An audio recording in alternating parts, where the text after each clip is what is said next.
Hi hello ನಮಸ್ತೆ ವೀಕ್ಷಕರೇ, lucky media Kannada YouTube ಚಾನಲ್ಗೆ ಸ್ವಾಗತ.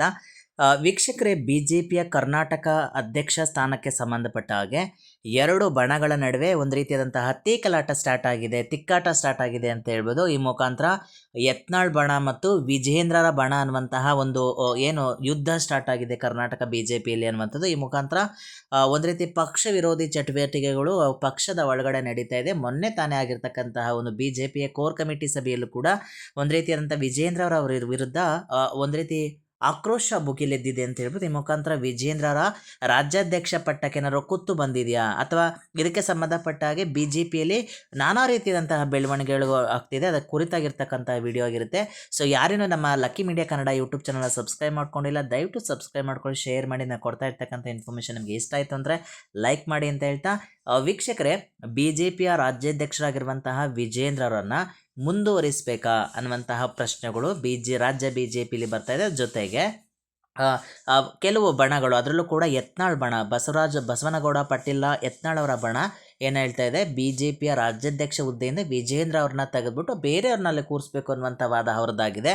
ಈ ಮುಖಾಂತರ ವಿಜೇಂದ್ರ ಅವರ ವಿರುದ್ಧ ಸುಮಾರು ಜನ ಒಂದು ರೀತಿಯಾದಂಥ ಆಕ್ರೋಶದ ಹೇಳಿಕೆಗಳನ್ನ ಕೊಡ್ತಾ ಇದ್ದಾರೆ ಅನ್ನುವಂಥದ್ದು. ಅದರಲ್ಲೂ ಕೂಡ ನಮಗೆ ಈಗ ಬರ್ತಾ ಇರ್ತಕ್ಕಂತಹ ಒಂದು ರಾಜಕೀಯ ವಲಯದಲ್ಲಿ ಆಗ್ತಾ ಇರ್ತಕ್ಕಂಥ ಚರ್ಚೆ ಏನಪ್ಪ ಅಂತಂದರೆ, ರೀಸೆಂಟಾಗಿ ರಾಮುಲು ಅವರು ಕೂಡ BJPಯ ರಾಜ್ಯಾಧ್ಯಕ್ಷ ವಿಜೇಂದ್ರ ಅವರ ವಿರುದ್ಧ ತಮ್ಮದೇ ಆಗಿರತಕ್ಕಂಥ ಒಂದು ವೈಯಕ್ತಿಕ ಹೇಳಿಕೆಯನ್ನು ಕೊಡ್ತಾ ಇದ್ದಾರೆ. ಸೊ ಅವರ ವಿರುದ್ಧನೂ ಕೂಡ ಅವರು ಆಕ್ರೋಶವನ್ನು ವ್ಯಕ್ತಪಡಿಸಿದ್ದಾರೆ. ಜನಾರ್ದನ್ ರೆಡ್ಡಿ ಮತ್ತು ಶ್ರೀರಾಮುಲು ನಡುವೆ ಆಗಿರ್ತಕ್ಕಂಥ ಒಂದು ಜಗಳದ ಒಂದು ವಿಚಾರವಾಗಿ. ಸೊ ವಿಜೇಂದ್ರ ಅವರವರು ಏನು ಒಂದು ರೀತಿಯಾದಂತಹ ಯಾವುದೇ ರೀತಿಯಾದಂಥ ಕೋರ್ ಕಮಿಟಿಯಲ್ಲಿ ಅವರ ಪರವಾಗಿ ಯಾವುದೇ ರೀತಿಯಾದಂಥ ಮಾತಾಡಲಿಲ್ಲ ಅನ್ನುವಂಥ ಒಂದು ವಿಷಯಕ್ಕೆ ಸಂಬಂಧಪಟ್ಟ ಹಾಗೆ ರಾಮುಲು ಅವರು ಕೂಡ ಎಲ್ಲೋ ಒಂದು ರೀತಿ ವಿಜೇಂದ್ರ ಅವರ ಮೇಲೆ ತಮ್ಮ ಆಕ್ರೋಶವನ್ನು ವ್ಯಕ್ತಪಡಿಸಿದ್ದಾರೆ ಅನ್ನುವಂಥದ್ದು, ತಮ್ಮ ಅಸಮಾಧಾನವನ್ನು ವ್ಯಕ್ತಪಡಿಸಿದ್ದಾರೆ ಅನ್ನುವಂಥದ್ದು ಇಲ್ಲಿ ಗೋಚರ ಆಗ್ತದೆ. ಈ ಮುಖಾಂತರ ಎಲ್ಲೋ ಒಂದು ರೀತಿ BJPಯ ಹೈಕಮಾಂಡ್ BJP ರಾಜ್ಯಾಧ್ಯಕ್ಷ ಸ್ಥಾನಕ್ಕೆ ಇನ್ ಕೇಸ್ ಏನಾರ ಚುನಾವಣೆ ಮಾಡಲಿಕ್ಕೆ ಮುಂದಾದರೆ BJPಯ ಒಂದು ಏನು ವಿರೋಧಿ ಬಣ ಇದೆಯಲ್ಲ, ವಿಜೇಂದ್ರ ಅವರ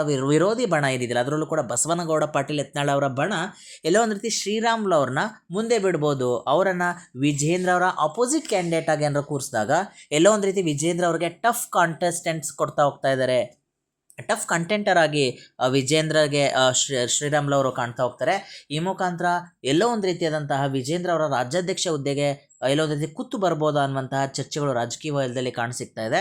ಸೊ ಈ ಮುಖಾಂತರ ಏನಾದರೂ ಶ್ರೀರಾಮುಲು ಅವರನ್ನು ಏನಾದರೂ ಈ ಒಂದು ಹುದ್ದೆಗೆ ಪೈಪೋಟಿ ಏನಾದ್ರು ಕೊಟ್ಟರೆ ಅಂತಂದರೆ BJPಯ ಒಂದು ಬಸವನಗೌಡ ಪಾಟೀಲ್ ಯತ್ನಾಳ್ ಅವರ ಬಣ ಏನಾದರೂ ರಾಮುಲು ಅವ್ರನ್ನ ಒಂದು ವಿಜೇಂದ್ರರ ಅಪೋಸಿಟ್ ಆಗಿ ಕ್ಯಾಂಡಿಡೇಟ್ ಆಗಿ ನಿಲ್ಲಿಸಿದಾಗ ಎಲ್ಲೋ ಒಂದು ರೀತಿಯಾದಂತಹ BJPಯ ಒಳಗಡೆ ಇನ್ನೂ ಒಂದು ರೀತಿಯಾದಂಥ ಅಸಮಾಧಾನ ಭುಗಿಲೇಳುವ ಸಾಧ್ಯತೆಗಳು ತುಂಬ ಜಾಸ್ತಿ ಇದೆ ಅಂತ ಹೇಳಲಾಗ್ತಿದೆ. ಅದರಲ್ಲೂ ಕೂಡ BJPಯ ರಾಜ್ಯಾಧ್ಯಕ್ಷರಾಗಿರುವಂತಹ ವಿಜೇಂದ್ರ ಅವರಿಗೆ ಆಲ್ ಓವರ್ ಜಿಲ್ಲಾಧ್ಯಕ್ಷರಿರ್ಬೋದು, ಇನ್ನಿತರೆ ಕಾರ್ಯಕರ್ತರು ತುಂಬ ಜಾಸ್ತಿ ಸಪೋರ್ಟಿವ್ ಆಗಿದ್ದಾರೆ ಅಂತ ಹೇಳಲಾಗ್ತಿದೆ.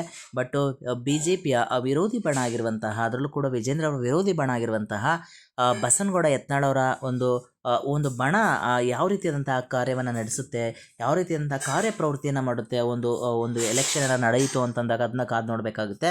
ಸೊ ಒಟ್ಟಾರೆಯಾಗಿ ಇನ್ ಕೇಸ್ ಏನಾದರೂ BJP ರಾಜ್ಯಾಧ್ಯಕ್ಷ ಹುದ್ದೆಗೆ ಸಂಬಂಧಪಟ್ಟಾಗೆ ಚುನಾವಣೆ ಏನಾದರೂ ನಡೆದ್ರೆ ರಾಮುಲು ಅವರು ಯತ್ನಾಳ್ ಅವರ ಒಂದು ಬಣದ ಕ್ಯಾಂಡಿಡೇಟ್ ಆಗಿ ನಿಂತರೆ ತುಂಬ ಟಫ್ ಸಿಚುಯೇಷನ್ ಎದುರಾಗುತ್ತೆ ವಿಜೇಂದ್ರ ಅವ್ರಿಗೆ ಅನ್ನುವಂಥದ್ದು ಇಲ್ಲಿ ಗಮನಿಸ್ಬೋದಾಗುತ್ತೆ ಸ್ನೇಹಿತರೆ. ಸೊ ಯಾರೆಲ್ಲ ಈ ವಿಡಿಯೋ ನೋಡೋದಕ್ಕೆ ಧನ್ಯವಾದಗಳು. ಯಾರು ನಮ್ಮ ಚಾನಲ್ ಸಬ್ಸ್ಕ್ರೈಬ್ ಮಾಡ್ಕೊಳ್ಳಿ, ದಯವಿಟ್ಟು ಸಬ್ಸ್ಕ್ರೈಬ್ ಮಾಡ್ಕೊಳ್ಳಿ. And thank you so much.